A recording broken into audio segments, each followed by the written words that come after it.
Segundo capítulo Deus, a visão de Deus. Item 31. Se Deus está em toda parte, por que não o vemos? Vê-lo-emos quando deixarmos a terra. Tais as perguntas que se formulam todos os dias. A primeira é fácil responder. Por serem limitadas as percepções dos nossos órgãos visuais, elas os tornam inaptos à visão de certas coisas, mesmo materiais. Assim é que alguns fluidos nos fogem totalmente à nossa visão e aos instrumentos de análise.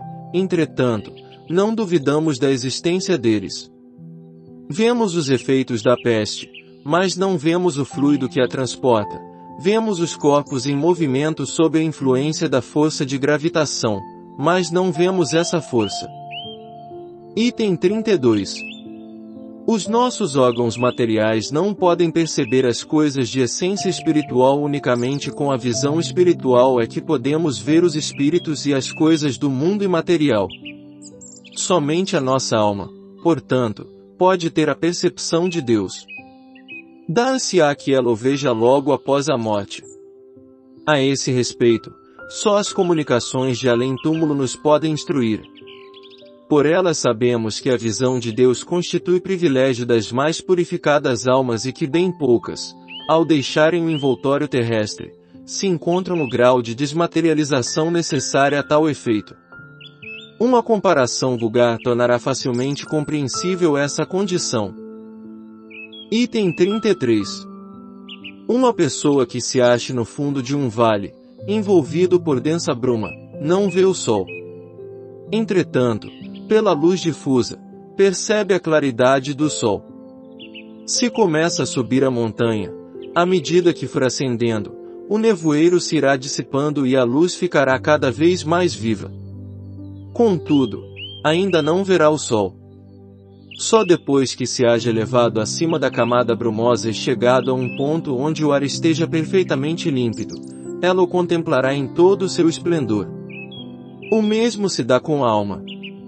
O envoltório perispírito, conquanto nos seja invisível e impalpável, é, com relação a ela, verdadeira matéria, ainda grosseira demais para certas percepções. Esse invólucro, porém, se espiritualiza, à proporção que a alma se eleva em moralidade. As imperfeições da alma são quais camadas nevoentas que lhe obscurecem a visão. Cada imperfeição de que ela se desfaz é uma mácula a menos, todavia, só depois de se haver depurado completamente é que goza da plenitude das suas faculdades. Item 34. Sendo Deus essência divina por excelência, unicamente os espíritos que atingiram o mais alto grau de desmaterialização o podem perceber. Pelo fato de os espíritos imperfeitos não verem a Deus, não se segue que eles estejam mais distantes de Deus do que os outros. Esses espíritos, como os demais, como todos os seres da natureza, se encontram mergulhados no fluido divino, do mesmo modo que nós o estamos na luz. O que há é que as imperfeições daqueles espíritos são vapores que os impedem de vê-lo. Quando o nevoeiro se dissipar, vê-lo resplandecer. Para isso, não lhes é preciso subir, nem procurá-lo nas profundezas do infinito. Desimpedida a visão espiritual das belidas que a obscureciam, eles o verão de todo lugar onde se achem, mesmo da terra, porquanto Deus está em toda parte. Item 35. O espírito só se depura com o tempo, sendo as diversas encarnações o alambique em cujo fundo deixa de cada vez algumas impurezas. Com o abandonar o seu invólucro corpóreo, os espíritos não se despojam instantaneamente de suas imperfeições, razão porque, depois da morte, não veem a Deus mais do que o viam quando vivos, mas, à medida que se depuram, têm dele uma intuição mais clara. Não o veem, mas compreendem-no melhor, a luz é menos difusa. Quando, pois, alguns espíritos dizem que Deus lhes proíbe, respondam a uma dada pergunta: não é que Deus lhes apareça, ou dirija a palavra, para lhes ordenar ou proibir isto ou aquilo.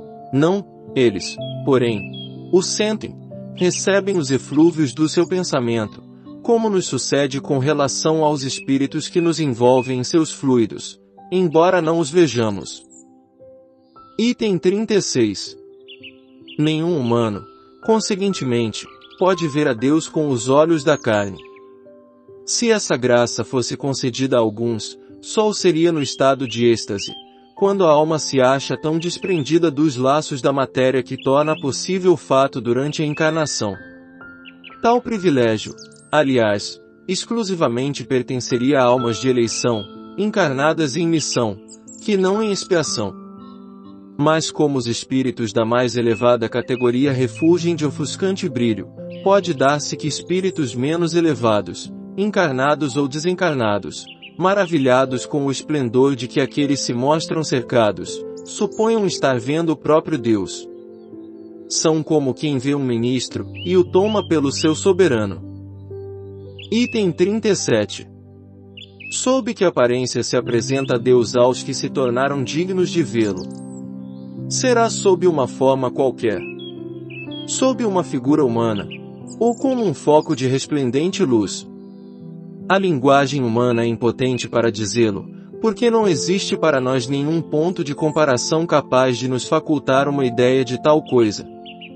Somos quais cegos de nascença a quem procurassem inutilmente fazer compreendessem o brilho do sol. A nossa linguagem é limitada pelas nossas necessidades e pelo círculo das nossas ideias. A dos selvagens não poderia descrever as maravilhas da civilização. A dos povos mais civilizados é extremamente pobre para descrever os esplendores dos céus. A nossa inteligência muito restrita para os compreender e a nossa vista, por muito fraca, ficaria deslumbrada.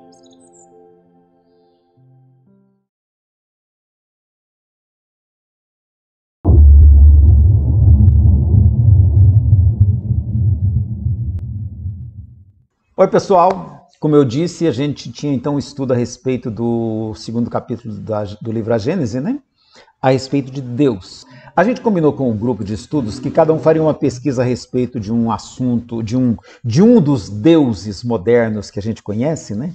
Quando eu falo deuses modernos, eu estou falando dos deuses que são conhecidos hoje, tá, gente? Que a antropologia, nos seus estudos, reconhece que fazem parte do imaginário das diversas sociedades do nosso planeta. E nós vamos começar o nosso estudo hoje com a afirmação de um filósofo alemão contemporâneo de Allan Kardec, que é o Ludwig Feuerbach. Ele tinha uma afirmação muito interessante que eu penso que ela deve nortear os nossos estudos hoje, à luz da antropologia, a respeito de Deus. Eram reflexões que estavam permeando a sociedade daquela época. É bem provável até que Kardec nem tenha tido acesso a esse pensamento do Feuerbach. Tá? Mas hoje não tem como a gente analisar esse assunto Deus sem levar em conta o que ele disse, porque o entendimento que ele desenvolveu passou a nortear, portanto, todas as abordagens da antropologia. Então, o Feuerbach dizia o seguinte, olha, que não foi Deus quem criou o homem à sua imagem e semelhança, ao contrário, é o homem, é o ser humano quem cria Deus à sua imagem e semelhança. Eu vou repetir porque a ideia é muito interessante. Ele diz, olha, que não foi Deus quem criou o homem à sua imagem e semelhança, como está escrito lá na Bíblia, no livro do Gênesis, no Velho Testamento. Ele vai dizer que, ao contrário disso, é o homem quem cria Deus à sua imagem e semelhança. Ou seja, o que ele está querendo dizer? Que as sociedades humanas elaboram sua ideia a respeito de divindade a partir dos seus referenciais de vida, do modo como eles organizam a sua própria existência. Então, é um ponto de vista bem diferente do que a gente estava acostumado na nossa tradição religiosa, que a gente imaginava que Deus que tinha nos criado a sua imagem e semelhança. Daí as pessoas imaginavam Deus como um velhão barbudo, como está no quadro do Michelangelo, né? Então isso criou uma visão antropomórfica de Deus. Antropomórfica quer dizer a imagem e semelhança do homem. E é interessante a gente partir desse ponto, porque aí nós vamos compreender melhor por que cada sociedade na face da Terra tem uma visão de Deus diferente. Então vou pegar agora o trabalho que a gente combinou com o nosso grupo, e se você quiser repetir isso e dar uma pesquisadinha na internet para cada um deles, acho que vale a pena, tá? Pega o Google aí, a Wikipédia, acho que vale a pena. A Celita estudou foi a Rafaela, estudou para nós o Deus de Spinoza. E ela fez uma breve pesquisa para ver o que Spinoza compreendia como Deus. Spinoza foi da época de René Descartes, um pouco antes, bem antes de Kardec, tá? Baruch Spinoza. E o Spinoza, ele imaginava um Deus imanente na natureza. Inclusive, deve ser inspirado nele que o Camille Flammarion escreveu o seu livro intitulado Deus na Natureza. Porque para ele não fazia sentido uma visão de Deus como se Deus fosse um ser humano, um homem, né? E Spinoza, nós estamos falando, por exemplo, de sociedade europeia, tá, gente? A gente vai ver que, inclusive, o Descartes também vai trabalhar, o amigo do Spinoza, ele vai trabalhar essa ideia de Deus como inteligência suprema, a causa primeira de todas as coisas, que já era de Tomás de Aquino também. Vamos pular, atravessar o Oceano Atlântico e partir aqui para os povos andinos, aqui na região ali do México, na região dos Andes, até o México ali, que existia a ideia de Deus, um Deus feminino, essa deusa que seria a própria Terra na sua evolução temporal, o Pátia tem a ver com tempo, então era uma deusa mãe, a Rejane pesquisou isso e trouxe para nós, a ideia de Pachamama trabalhava essa ideia, a criadora da vida, a criadora do mundo, a criadora de todas as coisas, porque para essa perspectiva, tudo que é criado vem de uma mulher, vem de uma fêmea, machos não reproduzem, portanto a criação é feminina. E aí a ideia de Pachamama, como as pessoas associam muito hoje, como uma espécie de uma deusa da terra. Quando nós vamos para o outro lado do mundo, vamos lá para a China agora. Na China, a gente vai ver a tradição associada a Lao Tse com o Tao Te Ching. E aí eles não têm uma ideia de Deus como a gente tem, um Deus criador. Para eles essa ideia não faz muito sentido. Mas eles têm a ideia do Tao. O Tao que é a harmonia, o equilíbrio que mantém o universo, a vida funcionando, os seres vivos funcionando. E a ideia é muito interessante, a gente pode perceber por aquela figura do yin e yang, onde um encontra o outro, né? E os dois se complementam. Então tem muito essa ideia da complementaridade, né? A harmonia, o equilíbrio. E por isso que eles trabalham muito expressões de corpo, lutas, danças, porque traduzem essa busca do equilíbrio e da harmonia. As pessoas aqui no Ocidente costumam dizer que eles são ateus. É muito perigosa essa afirmação, porque ateu é uma construção do nosso imaginário. Para eles que não existe sequer essa figura de divindade como a gente pensa, não há muito por que falar em ateísmo. É a concepção de mundo e de vida que é diferente. Vamos descer um pouquinho, mudar um pouquinho o eixo e caminhar lá para a Índia. A Índia com suas tradições riquíssimas. E aí nós temos que falar na Índia em divindades, né? Porque a Índia tem um politeísmo muito rico e muito interessante. Primeiro que ela começa na trindade de Brahma, Vishnu e Shiva, onde Brahma seria o deus da criação, Vishnu seria o deus que mantém o universo funcionando, Shiva, o processo da destruição que é criativa e que tudo renova.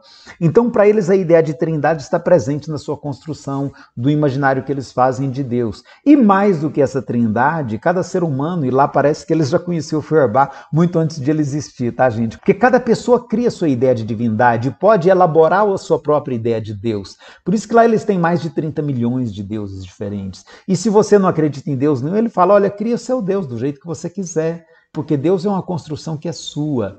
E eles até têm um ditado muito interessante, se você não tiver nenhum Deus que você venere, não se preocupe, nós temos tantos deuses que há sempre um Deus velando por você.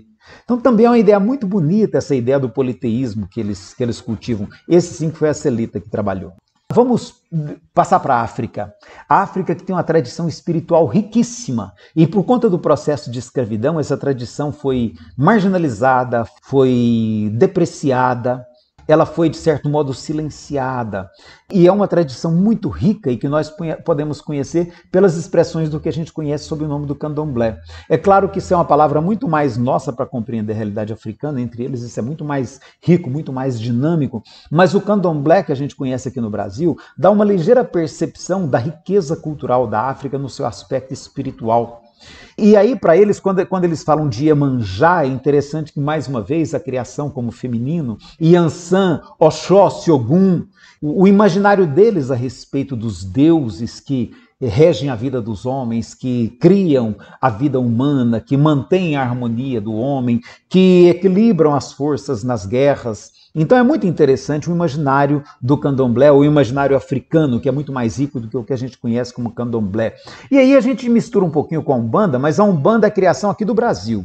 A Umbanda é uma religião que foi criada aqui no Brasil, inventada aqui no Brasil, por conta do preconceito do nosso espíritas com as pessoas negras, com as pessoas indígenas, os caboclos que tinham tradição dos indígenas. E aí as entidades que se manifestavam nas reuniões espíritas, se tivessem qualquer traço indígena ou traço de negritude, eram rejeitadas pelo espiritismo mais branco que se formou aqui no Brasil, mais católico. Então, com isso, o nosso amigo Zélio falou, olha, não dá para ficar assim, né? Nós estamos sendo discriminados o tempo todo. E ele achou por bem, ele recebeu uma comunicação espiritual que disse para ele, meu amigo, cria um grupo para vocês, porque vocês não vão conseguir permanecer dentro do espiritismo desse jeito. E ele foi e criou então a Umbanda, trazendo a estrutura do pensamento kardeciano e juntando isso de certo modo com as tradições caboclas do Brasil, com um pouco do catolicismo que estava incorporado nessa cultura, com um pouco do imaginário africano. E aí nós temos Olorum, que é o Deus como se fosse no lugar do Deus criador cristão, Oxalá, que eles associam muito com a figura de Jesus, e as inúmeras entidades que vão dar sentido para os caboclos, o caboclo sete flechas, o tranca-rua que protege as pessoas, protege as estradas e os caminhos. Então as entidades representam esse universo do imaginário espiritual, onde Olorum tem o papel de Deus, Oxalá tem um papel de intermediário.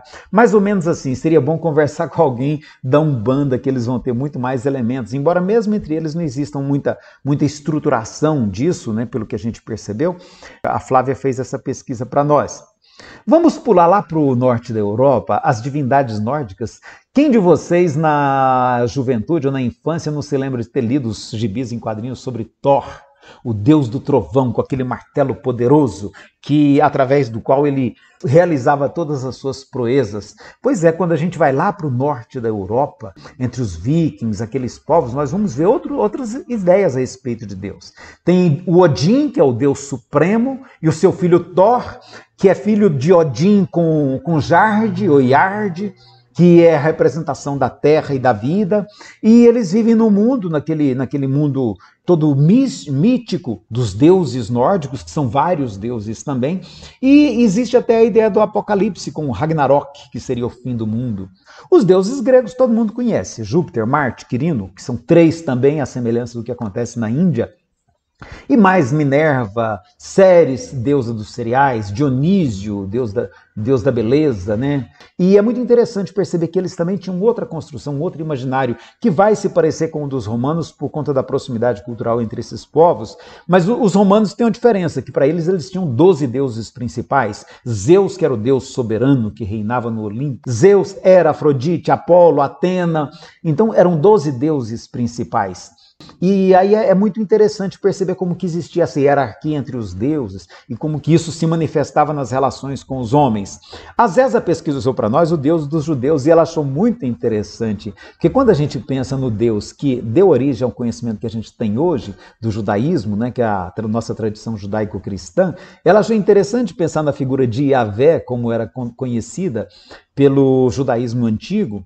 Então aquela figura de Yahvé que se assemelhava muito mais a um rei, a um senhor autoritário, exigente, violento, e que tinha um povo escolhido e que esse povo que deveria governar a terra.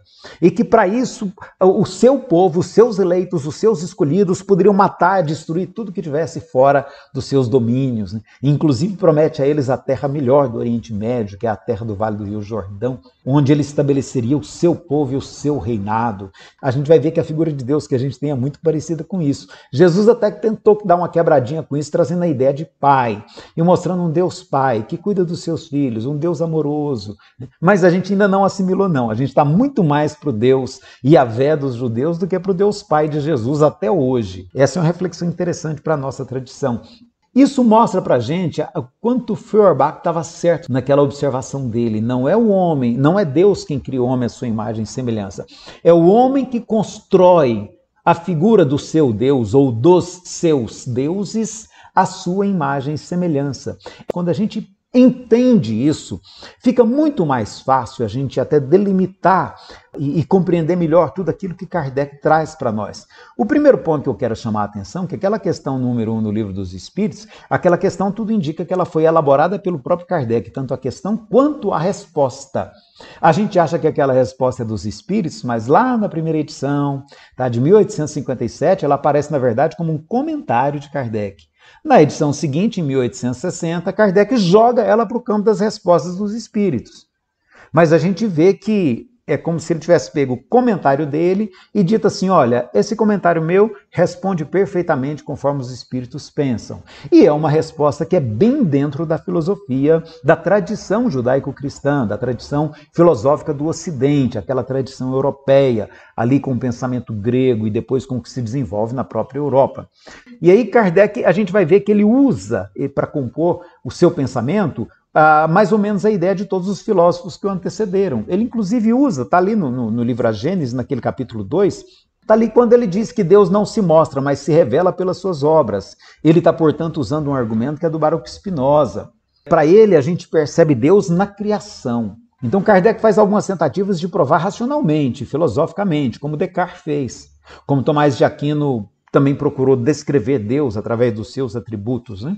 Então é muito interessante a gente perceber isso, porque a gente vai compreender que é um esforço de uma pessoa imersa na cultura europeia para explicar uma tradição que é presente na Europa, que é a tradição judaico-cristã.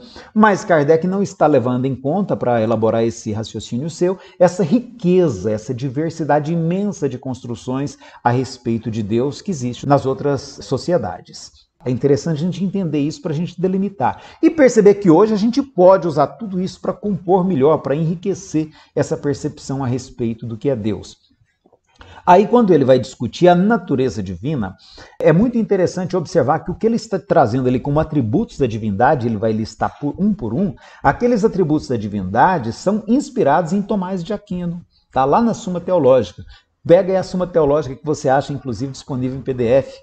Tá no Google, pelo Google você consegue, você pode baixá-la aí e conferir lá que Tomás de Aquino faz toda aquela análise dos atributos da divindade, que depois René Descartes vai usar isso como base da sua argumentação e que depois Allan Kardec vai usar isso para compor o Livro dos Espíritos e a Gênese, onde ele detalha mais esses atributos. E está nos itens 8 a 19 aí da Gênese, do capítulo 2. E depois ele vai analisar a providência divina, lá nos itens 22 e 24, e que para mim é a parte mais linda e que a gente precisa compreender, porque ele cria uma figura muito bonita, até inspirado nas teorias dos fluidos que existiam na sua época. Imaginava fluido para tudo quanto é lado, fluido era a explicação de tudo, né? Porque eram teorias que estavam assim, em franco desenvolvimento no mundo da química, da física. Então ele imagina Deus como um fluido divino, que penetra todas as coisas. Ele talvez se inspire um pouco na ideia do éter dos gregos antigos, mas que penetre todas as coisas, que está presente em tudo. E aí ele vai dizer assim, olha, imagina a natureza inteira mergulhada nesse fluido divino. E com isso ele quer, portanto, construir a ideia de uma providência, de mostrar como que Deus está presente em tudo e em todos, e nenhum dos menores atos da nossa existência foge a essa presença divina. E sob essa figuração bonita que Kardec cria, a gente pode entender que Deus está também no coração do algoz e também no coração da vítima.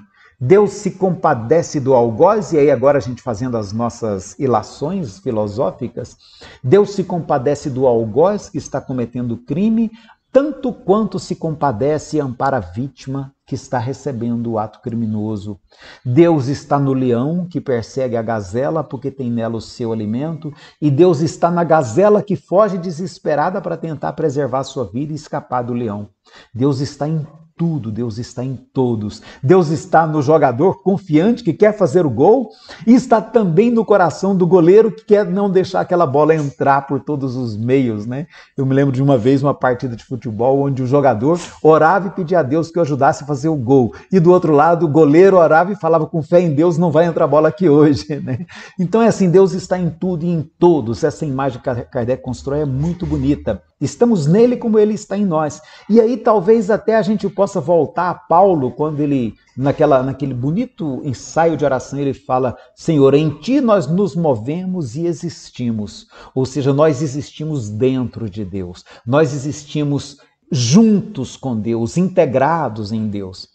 E aí eu penso que hoje, que a gente já tem toda essa visão tão ampliada das diversas tradições espirituais, a pergunta que eu faço, não seria interessante a gente integrar toda essa riqueza de visão para a gente perceber a nossa compreensão de Deus e como ela se manifesta em cada sociedade de acordo com os sentimentos, as emoções, as buscas intelectuais de cada povo? Ao invés de a gente pretender colocar a nossa explicação como regra para todo mundo, que tal se a gente pensar em como integrar essas construções a respeito de divindade existentes no mundo inteiro para ampliar o nosso entendimento a respeito de Deus? É uma provocação que eu faço e eu deixo para você. Eu sugiro que você leia todo o capítulo, ele tem figuras belíssimas, imagens belíssimas e retrata muito fielmente a tradição dentro da qual Kardec estava inserido quando escreveu esse livro. E deixo o convite para que a gente agora, em pleno século XXI, estenda o nosso olhar para toda essa diversidade cultural que existe no mundo e se pergunte de que maneira essa diversidade contribui com o meu entendimento a respeito de Deus e pode enriquecer a minha visão. De que maneira eu posso incorporar aquela ideia da harmonia do Tao, para que essa ideia da harmonia possa nortear a minha necessidade também de busca de equilíbrio aqui na Terra. Ao mesmo tempo que eu compreendo Deus como inteligência suprema e causa primeira de todas as coisas, também essa força criadora de Pachamama. Então são ilações para a gente pensar e refletir com o tempo.